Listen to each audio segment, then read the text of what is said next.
ne moo yenu maanaam pour redémarrer secteur bi rapidement ñu def ko mu démarrer ndax secteur bi su démarrer ñi ci daan jëriñu yëpp dinañ ci jëriñuwaat ci kattanu yàlla. mais est-ce que après on va donner la parole aux autres. Est-ce que les acteurs du secteur sont suffisamment impliqués aujourd'hui? Ah oui acteurs du secteur yi c'est les syndicats, c'est les organisations professionnelles, les hôteliers, les agences de voyage, les guides ak mooy ñi ma doon wax les toutes petites entreprises dans les zones comme Saly nga xam ne dañoo organisé wu am seen kuréel ñëw taxaw. et il y a des guides qui sont pas formels. waxtaan bu yaatu lañ organisé. ministre bi Alioune Sarr jiite ko. déglu ñëpp ba pare nag am préoccupation particulière pour que ci crédit hôtelier bi ni ñu koy defee. buñ ci fàtte kenn. surtout ñi nga xam ne ñoo ci gën a néew doole. waaye nag on a vu ce qui s'est passé avec Ebola. C'est-à-dire qu'il y avait vraiment beaucoup de choses à dire. Par rapport à la gestion aussi de ce qui a été mis à la disposition de voilà. ñun de yëguñu ko waaye li ñu xalaat daal. sas wi dina métti ci yow. ma ni sas wi métti na quand même. sas wi métti na ci ñëpp Pape. ndax li xew li mu yàq dafa bëri. te faw ñu defaraat ko. ba tax na nag maa ngi woo sénégalais yi. ñu mobiliser wu surtout chef d'entreprise yi nga xam ne ñun ñu ngi leen di démarcher en ce moment. pour que seen voyage yi ñu waajoon yëpp bu ko def bitim réew te mënatuñ ko def. mooy comité d'entreprise yi mooy les ñi nga xam ne les incentives yi ñu doon def ci biir amicales yi nga xam ne moo nekk ci biir entreprise yi. buñ ko defee beneen réew bu dul biir Sénégal. mun nañ ko def léegi. mun nañ engagé wu. su jamono gënee neex ñu mun ko consommer.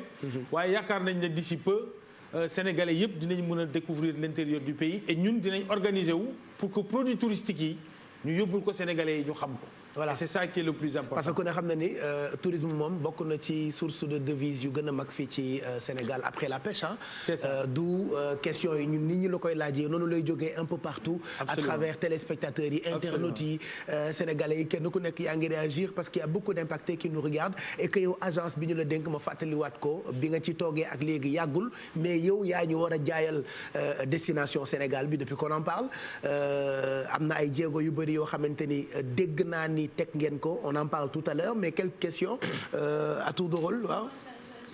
Une question peut-être maa ngi lay nuyu monsieur le directeur de l'ASPT. Ça fait 3 mois defe naa bi ñu la nommé ci poste bi. Man dama ne teg nañ la ci situation bu metti ci sama bopp ci li ma xalaat parce que balaa ngay jaay dara ne fa et que derrière dafa am à la base yu bari yu manqué suñu tourisme ci réew mi man première question bi ma lay laaj pour mën a espérer ne dina am xëy na ay changement ci secteur boobu bi ñu la nommé ak léegi ndax def nga diagnostic du secteur bi nga ko defee su dee waaw lan nga ma mën a tënkal ci ay sooxe maanaam point faible majeur yi nga xam ne yow remarqué nga ci te war nga ci taxaw ci léegi. waaw diagnostic bi defaguñ ko ñu ngi koy def. waaye li am solo mooy ñu jàpp ne dès l'arrivée bi ñu yegsee ak Covid bi mu yegsee soxna si ci réew mi benn la. C'est exactement au même moment. Donc ce qui était le plus important mooy ñu jàppale ñi nga xam ne ñoo nekk dans la difficulté de la crise. Par exemple amoon na ay touristes yu bëri yu bloqués dans les hôtels. am ñoo xam ne ñu ngi woon à l'intérieur du pays il fallait les aider. Ce que nous avons fait mooy faciliter li nga xam ne mooy seen évacuation vers l'extérieur du Sénégal. Aussi wax ak hôteliers yi bañ leen a abandonné wax ak les agences de voyage bañ leen a abandonné wax ak les syndicats d'initiative bañ leen a abandonné jël sama téléphone woo les gens qui sont impactés par cette affaire-là et aussi pouvoir faire des synthèses pour xam lan mooy seen priorité ak naka lañ leen mën a jàppale. C'est ça qui a été fait principalement. Maintenant li des yu demee nii su amee nekkatoo ci scénario boo xam ne da ngay toog naan damay planifier jëm suba. da nga nekk ci crise li nga war a xool mooy ci saase fan nga mën a taxaw ak naka nga mën a defee ak fan lañ la soxla. yan jéego li ñu manqué mooy trésorerie moo tax ñu xalaat ne entreprise yi nga xam ne amoon nañ budget bëggoon dem Dubaï ak seen comité d'entreprise bëggoon jël seen amicalu professionnel yi pour dem ak moom feneen nañ fexe nu ñu ko dugale fii ci biir réew mi. Deuxièmement ñu fexe aussi profité ci période bi Dubaï pour xalaataat ensemble naka lañ mën a def pour suñu génnee ci ndax su Dubaï la ñu prévoir. ndax suñu génnee. dafa mel ni bëgg Dubaï de. non parce que c'est un bon modèle. parce que c'est un bon modèle. parce que Dubaï la Sénégalais yi jël nag. parce que c'est un modèle. mais modèle bu baax la Pape. modèle bu baax la ci ni mu ko jaayee. comme destination. waaw lu tax ñoom waa Dubaï ni ñuy jaayee doo ñu jaayee leen noonu moo tax nag ñi ngi ci te dina sotti. mais pour ma yeggali ci li nga doon wax soxna si te mu am solo lool. mooy léegi il faut que ñu xam suñuy départ naka la ñuy déparé ndax fi mu toll nii. marché touristique u monde bi yëpp moo taxaw du marché touristique u Sénégal rek. nga jël ko Australie nga jël ko France nga jël ko beneen réew boo jël fi mu toll nii restaurant yi tëj nañ activité touristique amatul ça veut dire que suñuy démarré ku nekk sa réew ngay démarré. démarrage boobu ñun waruñ koo louper suñu démarré ñun Sénégal dañu war a jël suñu consommation touristique consommer ko sur le Sénégal foofu lañ toll mooy relance bi naka lañ koy defee plan de relance bi nag suñ ci génnee après dinañ jox plus de lisibilité avec la stratégie de développement bi nga xam ne Sénégal amoon na ko ba pare pour ñu mun ko accomplir. voilà.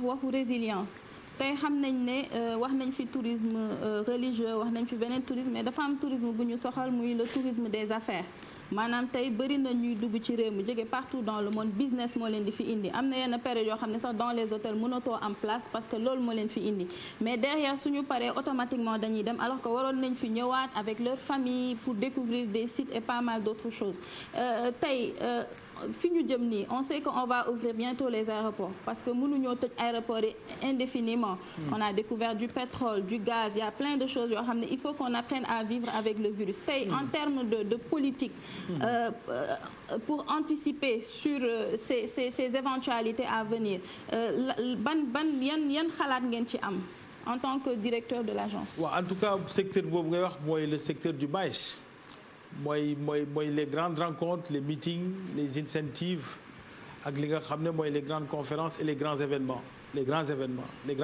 mooy concerts yeeg loolu yëpp impacté soxna si wax nga dëgg en particulier il faut que ñu structurer ko davantage gën a fexe ba nga xam ne les événements comme les Jeux olympiques yi ñu fi war a organiser le sommet mondial de l'eau ñu capitaliser ci fexe ba nga xam ne Sénégal dina doon un modèle doonoon na ko par l'histoire doon na ko par sa réputation may fàttali ne le premier festival des arts nègres fii lañ ko organisé ci réew mi il y a longtemps ma fàttali ko ne il y a longtemps organisé nañ fi OCI il y a moins longtemps organisé nañ fi beneen OCI et demain aussi très prochainement am na le sommet mondial de l'eau ak les JO de la jeunesse événement yooyu il faut que ñu capitaliser ko di gën a jaay Sénégal comme une destination qui sait accueillir les grands événements loolu dinañ ci liggéey dinañ continuer di ko def et ça fait partie du cœur de métier de l'ASPT te l'ASPT mi ngi koy def déjà te dina continuer di ko def incha allah et vous avez raison c'est un secteur boo xam ne secteur bu am solo la parce que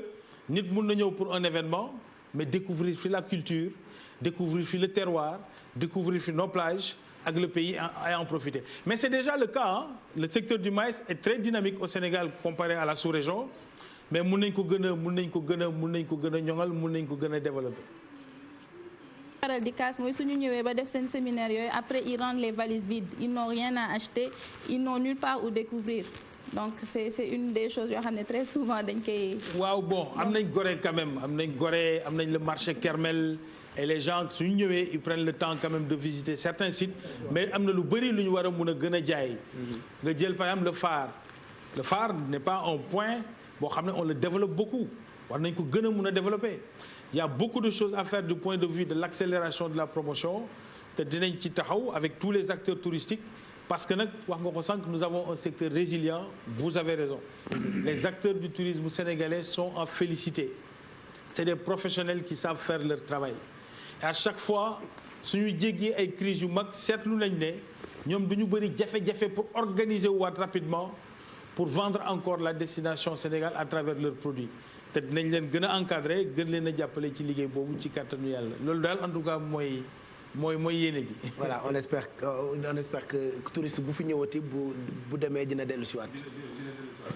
doon wax ci man damay wax toujours ci domaine sport bi sànq yaa ngi wax Jeux olympiques de la jeunesse est-ce que waajal ngeen vraiment suñu sport ndaxte monde bi yëpp léegi bu ñuy wax ci mbirum tourisme wala gën a fësal jaay dëkk sportif yi toujours la ñuy mettre au devant de la scène ñoom la ñuy jël ñun Sénégal ñu toll ci moment bi nga xamante ni bu ñu am benn footballeur wala joueur bi nga xamante ni ñaari bongo rek la ñuy indi woo Pape Cheikh Diallo bu taal oui te léegi nii monde bi yëpp léegi bu ñuy jël dañuy jël sportif sànq mi ngi doon wax Dubaï bu gën a lancé image am sportif la ñuy jël oui Sénégal toll ci moment bi nga xam ne am na ci bokk na joueur bi nga xamante ne bokk na ci ñett ñu gën a xarañ ci àddina muy Sadio Mané te duñ ko gis toujours man dama koy joytu saa yu ñu amee occasion voyage yi tamit pareil ndaxte à chaque fois dañuy jël di gën a mettre en valeur seen sportif yi est-ce que fas yéene ngeen wala xalaat ngeen ci jël suñu icône bi actuellement ci wàllu sport ngeen koy gën a fësal muy